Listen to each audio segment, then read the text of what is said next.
Music from this episode is available on the Twin Peaks Evangelion Spotify playlist. Check the show notes for a link. Harry, I have no idea where this will lead us, but I have a definite feeling it will be a place both wonderful and strange.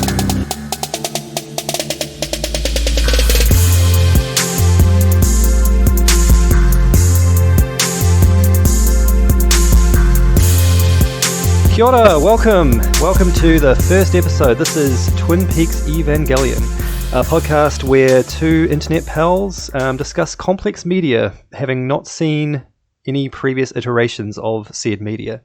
My name's Craig. I'm an insufferable Twin Peaks nerd who doesn't really know much about anime, and I've been tasked with watching the Neogenesis Evangelion Rebuild films with no prior knowledge of anything Neogenesis Evangelion. I'm joined today by my good buddy Vincent, who assures me is not a weeb, but is an anime fan, and has never seen anything to do with Twin Peaks. But Vinny's challenge is to watch Twin Peaks The Return with no prior knowledge. How are you doing, Vinny? I'm doing very great, Craig. I'm ready to not be a weeb and discuss things I don't understand, but I'm fully and excited about. Wicked. Very cool. Let's kick off this conversation. Our first section is recollections. This is where we sort of talk about our first experience of watching the thing that we're obsessed with for the first time. So, Vinny, why don't you tell us, what was your first experience with Neogenesis Evangelion? Alright, so my first experience with Neogenesis Evangelion was in 2005 when I was 10 years old. That was when it premiered on Cartoon Network's Adult Swim. And back then, when I used to watch the more mature animes, I didn't stay up until 12:30 a.m. I had to use my VCR and set a recording time because that was way past my bedtime, and I know my mom would not be very happy with me watching that kind of stuff. Sorry, Mom, if you're listening, this is how I used to watch violent, inappropriate anime behind your back. I think that's pretty much a rite of passage. Very cool. And so just so we're clear on the record here, you know nothing about Twin Peaks. Never. I just saw one episode of Jimmy Neutron that was apparently an homage to Twin Peaks, but I was still very confused. Did it feature a room with red curtains? It did, and the zebra flooring as well. Absolutely. If any parody or reference to Twin Peaks in any media, it's generally in a room with red curtains and that black and white chevron carpeting. Speaking to my own experience with anime, which is very limited, I've never really watched anime consistently. When I was a teenager, some of my friends got into stuff like Ghost in the Shell and like Ninja Scroll and that kind of thing. But beyond that, I've watched very, very little anime. I think I get overwhelmed by these things that have gone on for, thousands of episodes or tons of seasons, and something's too long. I can't sort of engage with it. Twin Peaks, on the other hand, though, I grew up as a bit of a film nerd. When I was about 18, I got a job at a video store where I watched David Lynch's Blue Velvet, and that blew my mind. And then I started seeking out other stuff that he'd made, and Twin Peaks was one of them. So I managed to work my way through the whole season, got really into the film that came out afterwards, Twin Peaks Fire Walk With Me. It's one of my favorites. And basically there was radio silence after that film came out in 1992. There was nothing in the world of Twin Peaks up until The Return in 2017, so a good 25 years later. So yeah, that's kind of where we're at. Vinny, I'd like you to tell me, you watched the first 4 episodes of Twin Peaks The Return for this, yeah? Correct. Can you please tell me, in your own words, with no prior knowledge, what happened? What happened in those 4 episodes? All right, so immediately as we start off with, we see what I assume is a flashback of a woman telling our titular hero, Agent Cooper, see you again in 25 years. And I was like, okay, so was this planned? Or was this a happy coincidence of things? But anyway, so from what I could gather from the beginning is that Agent Cooper has been away for 25 years. Because you can see him in this black and white room with this very tall man with a very weird reverberation on his voice for a listen to the sounds. Overall, there's some very weird stuff with voices whenever there's Agent Cooper talking to someone that is very obscure.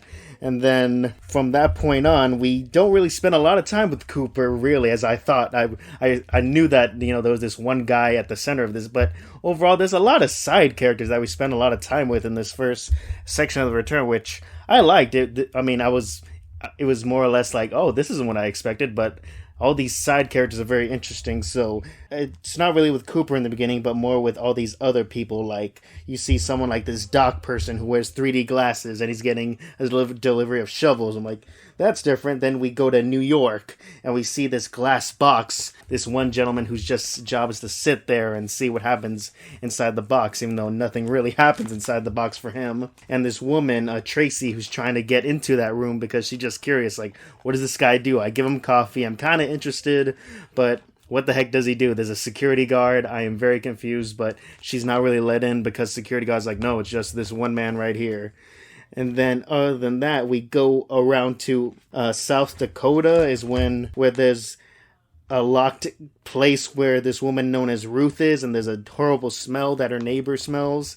And then inside there's a dead body with, I assume, Ruth's head, and it's not attached to this male body that's also in the bedroom. And so I'm like, okay, a murder mystery. That's what I assumed Twin Peaks was about, but it took a few steps to get there.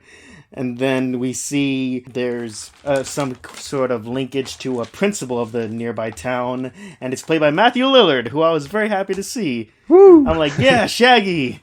And his character from Scream, so that was a fun little thing to see. There's a lot of people who show up in this thing where I'm like, holy shit!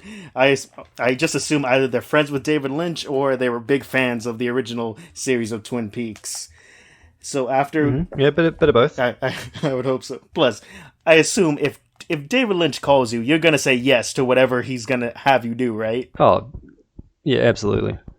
Absolutely. And then there's more like back and forth between Agent Cooper inside the Red Room, as I'm going to call it. I don't know if is there a technical term for that place, or is that a spoiler? I think Red Room is the fan canon term for that space. Okay, yep. Cool. So then more back and forth with Red Room and Agent Cooper talking about this Laura Palmer, who I assume is in the opening credits. There's this picture of, like, I assume this beauty queen or like prom queen. I assume that's who this woman is, and how there's this older version of her that he is talking to in this Red Room, and how it's okay for him to leave. And they kiss, and then she freaks out and gets abducted, was what it looks like, by aliens. That is what I got from that. And then following that, it could get weirder. There is an electric tree with a brain on it that is known as the evolution of the arm. This was the moment I'm like, fuck yeah, I am in. I am so ready for this bullshit. Craig, I'm an anime fan. I've seen some weird shit. No, this is the weirdest shit I've ever seen in a show. Holy... Oh, man. What? This makes me so happy. What? Oh, man. I'm not gonna... Okay, just for people listening at home, I'm not gonna explain anything that is happening here until kind of the last episode that we do of this, but there's a history there, Vinny. There's a history. I'll say that for now. Okay. And then that tree starts talking about doppelgangers, and then we see this Mr. C character who is just Agent Cooper with long hair and a little bit of a tan. I'm like, oh, so is there clones? What the heck is this? And then you see this Mr. C have like a little gang of sorts with Daria and Ray, and they're trying to get information. And all this time, like, we're spending no time in Twin Peaks. Why is this thing called Twin Peaks if we're nowhere near Twin Peaks? The only thing with Twin Peaks is that we get is like the sheriff station with like Lucy, who I fucking love. She's so cute and adorable. She's a very good girl. And this Sheriff Hawk, who is like, that guy's a good man. I like him. He's very straightforward and a person who I always like when they have like Native Americans and stuff. Where it's like they need a representation in this country after all the things we've gone through. And then it's him talking to a woman who talks to a log. Yeah, the log lady. First, yes. I'm like, because she calls him up and goes, "My log is speaking to me." I'm like, oh, she talking about like a log of like communications. Then the camera zooms out more, and she's literally holding a log of wood. I'm like, I am more in. This is give me more dumb BS that I don't understand, but I am intrigued by. Like, the most thing I've gotten away from watching this is like, I don't understand everything, but I am interested in everything. I am so happy I waited this long to watch it, because what the fuck is going on? But give me more. Nice. That's I'm so happy to hear this. Yeah, this is great. This is great. And you're only just scratching the surface here. Like there's so much more that happens. Right, there's more. Like, that's basically like episode 1 and 2, and then there's this bar, the Bang Bang Bar, which like cool music that each episode ends on, basically, with like there's a performance from a band and then the credits roll over. And I'm like, okay, well, I guess this is our set piece for where each episode ends. And then there's Agent Cooper falling in space, what it looks like, the intro of the Twilight Zone, basically. He lands in this, like, pink room with this woman with no eyes, and it looks like a safe on the other end that she's trying not to get him into. There's also this cool stuff with, like, weird frame rate stuff of, like, you can't really understand the movements or hear what they're saying, like, but you understand through visually, like, okay, he's in this weird space. I was going to ask you specifically, in that scene, did you check that whatever you were streaming on was not buffering or anything? Yep. Like every person, I did that constantly. Every person in the world that watched that episode, I think, was doing that at that time. Okay, good. It's similar to like the Sopranos finale, where like everyone's like, "What? My cable went out." Yeah, like, no, exactly. No, that's supposed to happen. Yeah, that's exactly it. And then just a box in space with like a tumor thing on it that electrifies the lady, and she goes into nothingness. And then he goes back down into the box and sees another woman who's perfectly fine with nothing wrong with her, and then he goes through a different type of number thing. The original thing was 15 that he was trying to get into, but the thing that lets him in is numbered 3, which I'm like, okay, is there something between 15 and 3, which I don't understand. And then he comes out of an electrical outlet into our world and takes over the spot of what I assume is a doppelganger named Dougie. So Agent Cooper comes to our world and replaces this Dougie doppelganger, where the Dougie doppelganger is sent to the red room and becomes a black smoke, and then into a gold ball, where a different gentleman who lost an arm is holding. Like, the more I'm like, okay, I'm gonna get used to the weirdness, the more it just happens, and I'm like, yes, what is going on? People are turning into smoke and gold balls, and there's multiple guys that look like Cooper, and this is like beyond a murder mystery. This is just a mystery of events that I can't help but look. I can't look away. Like, it was so hard not to watch episode 5 after this initial 4, is what I'm telling you. If you didn't restrict me, I would have watched the entire thing overnight, had no sleep, and just been like, I need... What is at the end of this thing? Like, what the heck is going on? So the rest of it is just Agent Cooper assuming this identity of this Dougie guy who was either a real estate agent or is friends with this Jade woman who I think is an escort because she gets paid after apparently Dougie and her have sex, and she's a very beautiful lady who is putting up with this basically infant of Agent Cooper who isn't really saying much. He's just repeating stuff he's told and just kind of looking around, not really absorbing the environment. And then this Jade woman drops him off at a casino. It's like, go figure it out. Here's $5, which I thought was hilarious. Just like, she's done with this guy. She got her money. Like, why do I need to take care of this guy? But also there's Hitman after Dougie, because there was a sniper waiting for him and Jade to leave the house and ready to pop him off. And then a different guy puts what I assume is a bomb on Dougie's car that is still at the for sale house. So I'm like, okay, well, Dougie was up to some shit. And then Agent Cooper keeps winning at slots at this casino, because I don't know what the image was that was over all these different slot machines. It looked like a badminton thing, like those little things you play badminton with. That's what I assume it was. Do you know what it is, or is that a spoiler too? Well, no, it's not really a spoiler. It's a very small rendering of the Red Room, I guess. It's kind of like in sort of a flame type of shape, and there's the red curtains and the black and white floor, I think is what that is. I did not. I saw a badminton thing, so I don't know. I was about to say, make it more clear. David, no, make David it less Lynch, clear. famously a badminton enthusiast. No, I don't know. And then my favorite thing in this entire 4 episodes happens. We go to the FBI and David fucking Lynch is there. I was freaking the fuck out. Yeah. And here's my notes. FBI headquarters, Philly. David fucking Lynch. Awesome. Yeah, so good. So he's asking about this one guy who works there who was accused of killing his wife, and there are these clues on the table where it's 2 different pictures of women in bikinis, pliers, a jar of peanuts. It's like, this will, like, is that him saying there's this random BS that he's not going to tell you makes sense, but trust me, it leads to a murder? Potentially, I don't know. What I thought about in that moment. So good. And then they just kind of leave that off, and then hear about there's this Agent Cooper that they found in South Dakota, but it's actually Mr. C after he crashed his car and then threw up and passed out while hallucinating about the Red Room, which I was very confused by, but whatever. And then David Lynch has hearing aids, so he has to yell everything, which I thought was so hilarious. And then they get to see that there was an attack in that sound stage of the glass box where Tracy and home dude's name, what was his name? I don't think it matters. I can't remember. Sam. Yeah, it doesn't matter. It's where they just got murdered by a Slender Man looking thing. And then just David Lynch. Yeah. What the hell? Like, I don't know. Every time he yelled something, I was cracking up.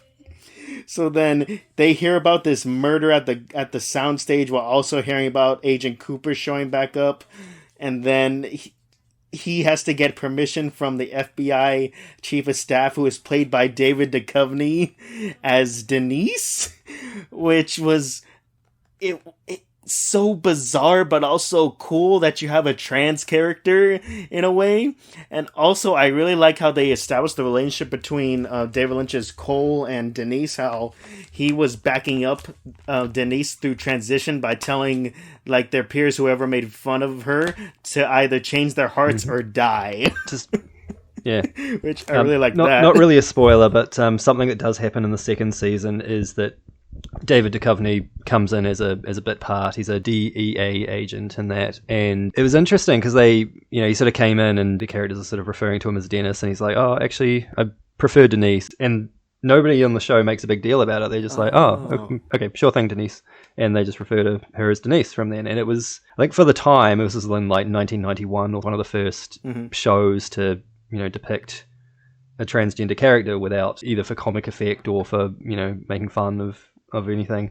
So there's issues around a man playing a transgender character and that kind of thing, but there's an argument that it was incredibly progressive for its time in that regard. So right, it's better than other 90s show Friends that make Chandler's dad transitioning into a running joke. Absolutely. Yeah, absolutely. So then it's Cole and his 2 FBI agents head out to just talk to Mr. C, and then through interviewing him, like, he already knows this isn't Cooper. Like, what's going on? This guy is nothing like Cooper. He doesn't respond to me like he used to. He keeps calling me his old friend, but I get nothing of that relationship from him. And how they know something's up, but they don't fully know why.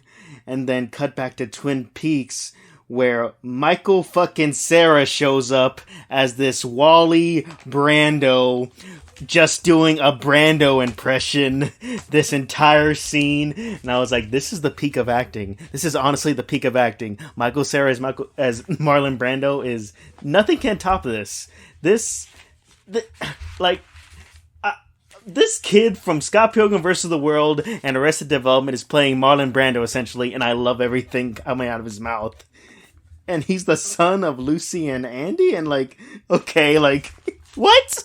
Was this kid born during the original series or not? No, he wasn't. Lucy was pregnant towards the end of the second season, but that was about the extent. Yeah, but that's kind of where we left it. Okay. Okay. Okay, cool. Good to know. Okay.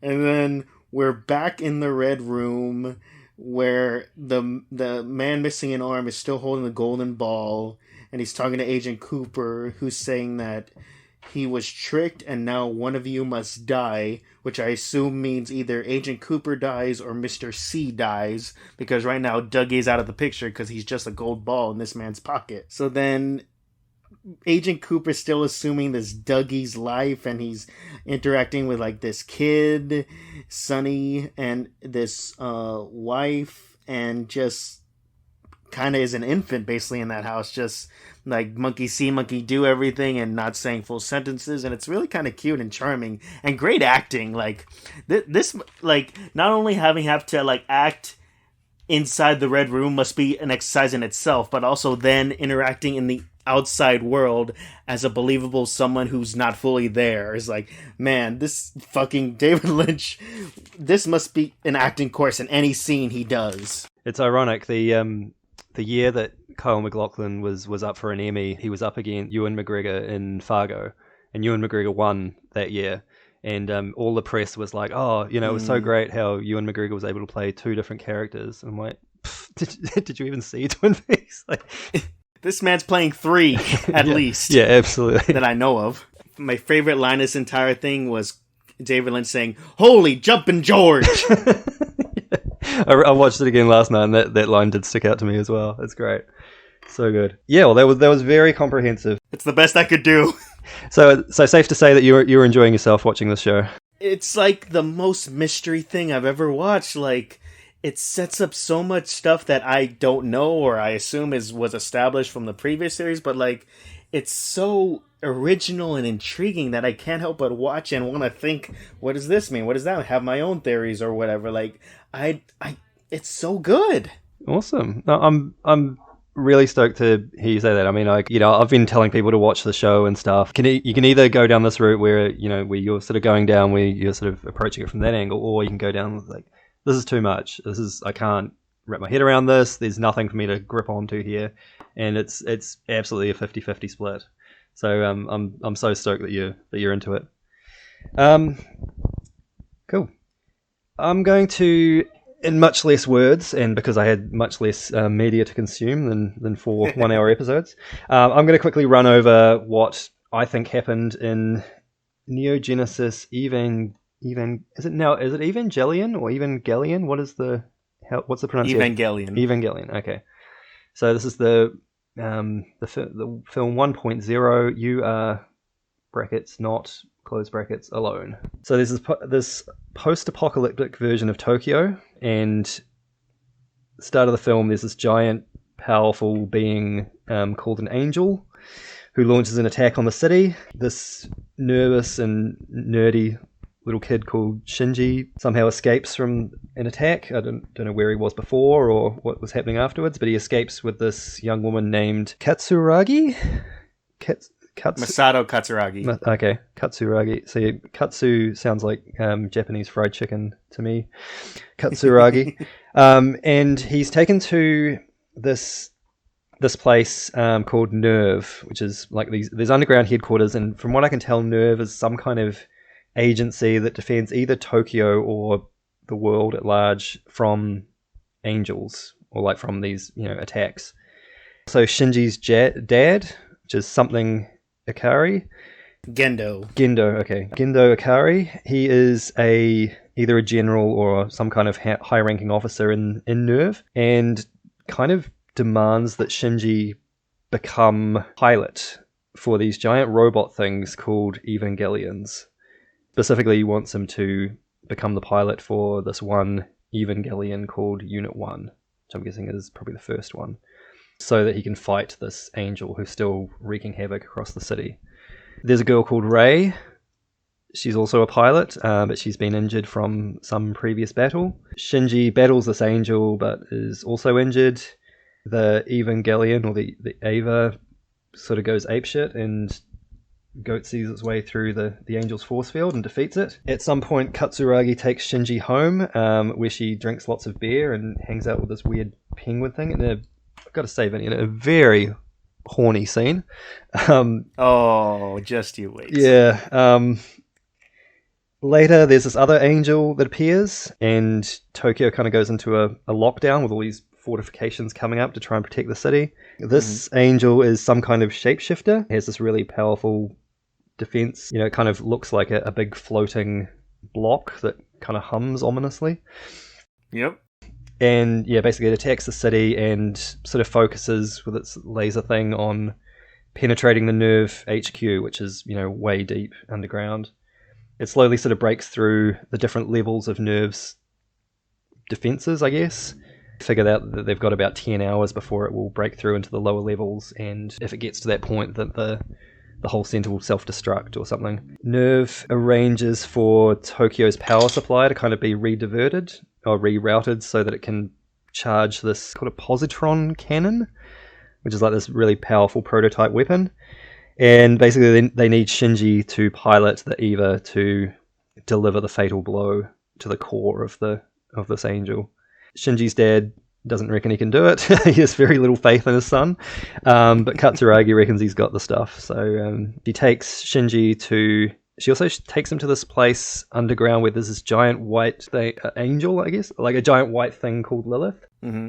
And she explains that Lilith is the origin of all life and the key to its end. So... that's something. So, meanwhile, Shinji sort of prepares to pilot the Eva that will attack the angel, while Rei pilots another Eva to try and defend Shinji and sort of deflect some of the attack. Katsuragi reveals that 15 years ago, what she calls the second impact wiped out half of the Earth's population, and if there were a third impact, that there would be basically nobody left on the planet. Shinji and the Eva attack the angel, but is hit.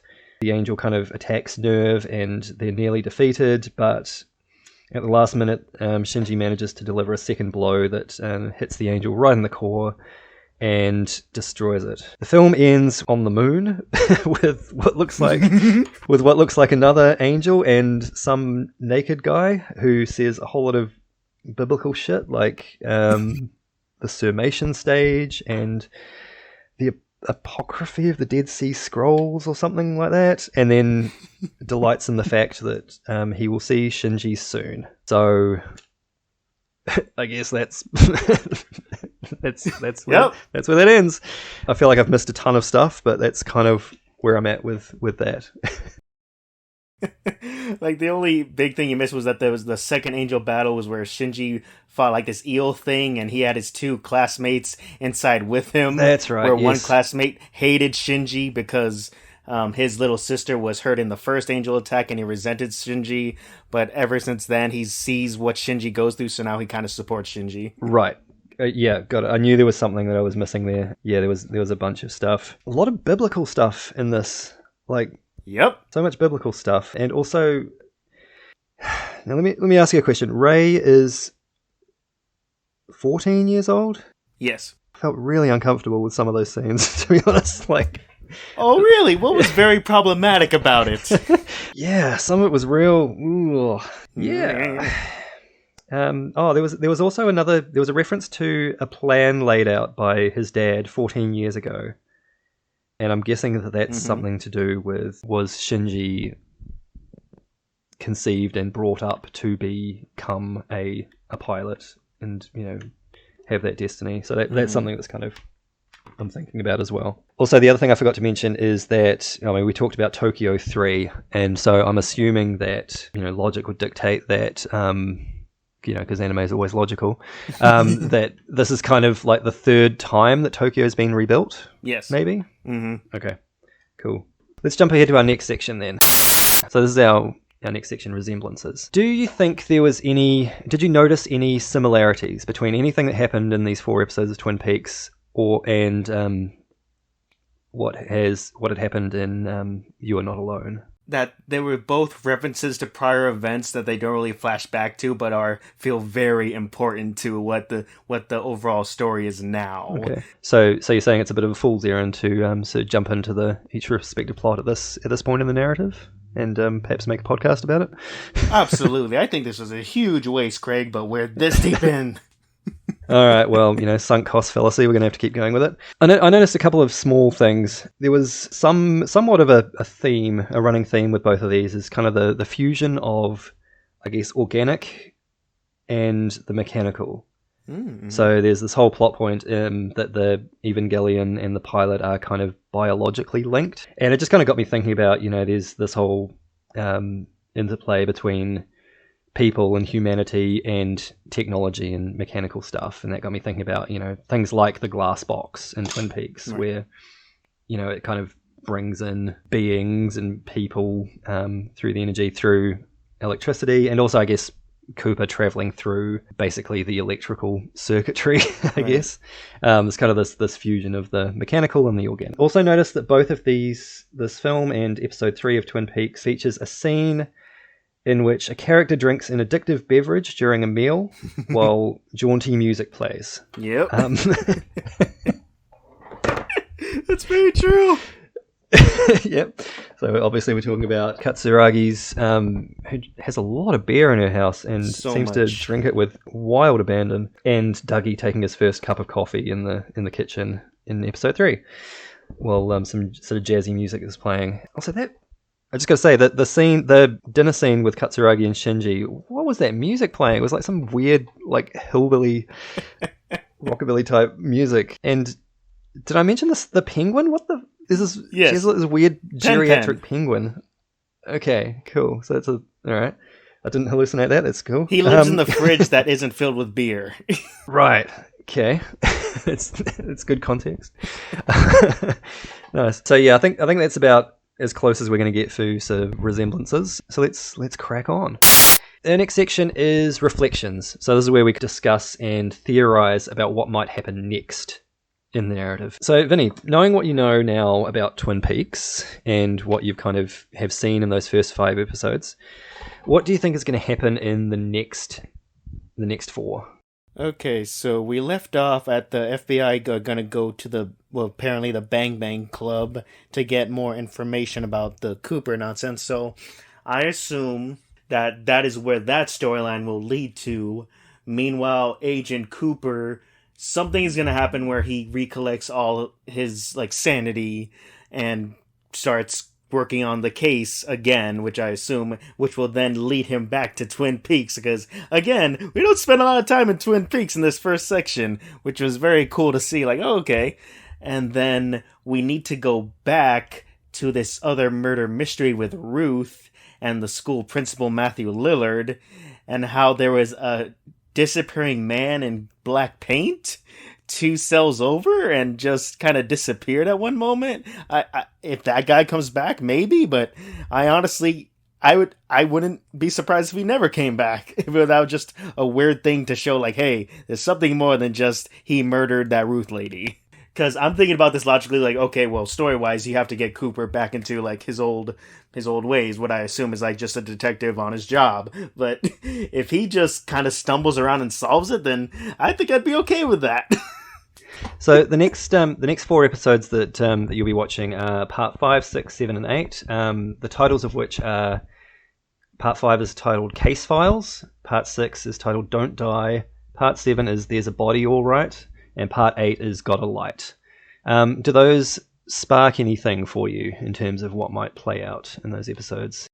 I mean, light, maybe Agent Cooper sees the light and is back to normal. Other than that, I'm like, no. Where the heck is this going to go? Well, without giving anything away, among Twin Peaks fans, Part 8, Got a Light, is either a transcendent or a notorious episode. We'll talk more about it next episode, but right. It's got a reputation. So the next Evangelion film that I'm going to watch is 2.0, You Can bracket not close bracket advance. Mm-hmm. So what that implies to me is that, just based on that title alone, I feel like Shinji is going to do more kind of pilot training or something, or work towards his this overall mission of defeating another angel, or something like that. But there's a certain point where he cannot advance, I guess. Or he kind of gets to it from a certain point, and there's probably going to be a point where he needs to seek the help of somebody else, and that's probably where the narrative's going to stop. I think clearly there will be another battle, and I'm picking that the dead what the big white giant thing on the moon is going to be an angel. I'm guessing that the naked guy will somehow use it to launch another attack. And I don't know if it'll be in this film, but I think at some point in the future, there's going to be a future battle that will require that Lilith, the big thing that's buried deep underground, that's, you know, the source of all life or whatever, will somehow need to be woken up and used in that battle. And I'm picking that probably won't be for a while. It might not be in this next film, but it probably will happen at some point. Shinji will, you know, progress in terms of becoming a better pilot, but he won't be able to meet his dad's high expectations. And, you know, maybe there's some reason for that. Maybe his dad is sort of purposely treating him like garbage so that he kind of stays determined to keep working at being a good pilot, I guess. I don't know. That was something I want to ask you, Craig. As a father, how do you view Gendo? Well, I mean, we didn't see all that much of him. He doesn't seem like a great father. I think he's in other media he would be the workaholic dad who's, you know, always at the office and stays late at the office and, you know, barely sees his kids and you know, works a high-powered stress job kind of thing. He'd sort of fit that archetype. I feel like he has more of a connection with Rei than he does with Shinji, which is interesting. And I actually wrote in a note here: is Rei Shinji's sister? And it wouldn't surprise me if that was a reveal later on. But he seems to have a lot more time for Rei than he does for Shinji. And again, that could be, a manipulation tactic, or it could be that, you know, Rei has nothing else in her life and is devoting herself to being a pilot and fulfilling that destiny. Either way, I think there's going to be some weird dynamic between Shinji and Rei for absolutely 100% of this narrative. That's always going to be some weird tension there. What about the tension between Masato and Shinji, where she takes him in, she's like, don't worry, I'm not going to make the moves on him. And her friend's like, why would you even say that? I'm like, how old is that? How old is she supposed to be? Right? I figure she's 29. like, what, she's 29. Okay. Yes. See, I was thinking sort of early 20s, and I was like, okay. So she's double his age, basically. Yeah, I mean, not like seducing a 14-year-old boy is appropriate or anything, but that joke of, you know, I'm not going to make the moves on him would maybe land a little bit better if she was slightly closer to his age, like as a joke that she's making. It was a weird thing to say. I'm glad she got called out for it. I 100% think that the weird penguin is going to have something to do with how everything plays out. I think that he's probably going to play a massive role in saving the world in some capacity. That's my other prediction, is that Pen, is it? Yes, Pen. He's going to have some kind of impact on how this all plays out. My favorite thing is his name tag. It doesn't spell out Pen. It has pen squared. So you look at it like a math equation. Pen. So pen to the power of pen. Okay. Cool. All right, so that wraps up our Reckons section. Now we're up to our wrap-up. So, next episode, as we've discussed, Vinny will be watching Twin Peaks The Return, Part 5, 6, 7, and 8. I'll be watching Evangelion 2.0, You Cannot Advance. And we'll come back and discuss it. This has been a really interesting conversation, Vinny. I've really enjoyed watching this film and and hearing what your response to Twin Peaks, the first four episodes, has been. I think this has been a lot of fun, and I'm keen to sort of keep going with this. Thank you so much for listening. I can't imagine that we're going to get thousands and thousands of listens, but for the 4 people that might be listening to this, I appreciate your ears for that time. If you do want to send us any comments or thoughts or fan mail or Venmo payments or anything, the email address to do that is tp:/e, that's all one word, @gmail.com. We're not on social media, thank God. But if you need to get in touch with us, that's how you do it. Now, Vinny, I'm going to be uploading and recording this via Anchor FM, which is Spotify's podcast platform. And as part of that, it lets you embed full songs from Spotify. So, are you a music fan, Vinny? I enjoy music when I try to relax, yes. Maybe we could pick a song that we'd like people to listen to. Could be related to what we've watched, or it could just be a song that you're digging. You got something in mind that you want the people to hear? I have something in mind. I would suggest the song "Fly Me to the Moon," because that is synonymous with, well, it used to be synonymous with Evangelion when it aired in the 90s, but ever since then they no longer have the rights to use it, so they just use generic music over some of it now on Netflix. So listen to "Fly Me to the Moon." It's a great song. It's a good one. It's a classic. I'm going to go with a slightly different classic. You mentioned that we did spend a little bit of time in New York in the first couple of episodes of Twin Peaks. Spoiler alert for the rest of the season, then we're not going to spend any more time in New York. So with that in mind, I'd like to suggest that we all listen to New York State of Mind by Nas, the classic Fucking classic good. track. Oh, that's so good. Good, right? It's good stuff. All right, so on that note, I'll leave you with... Who sings Fly Me to the Moon? Is it Sinatra? It's Sinatra. I'll leave you with Sinatra and Nas. Sinatra. And we'll see you next time. Peace. Peace.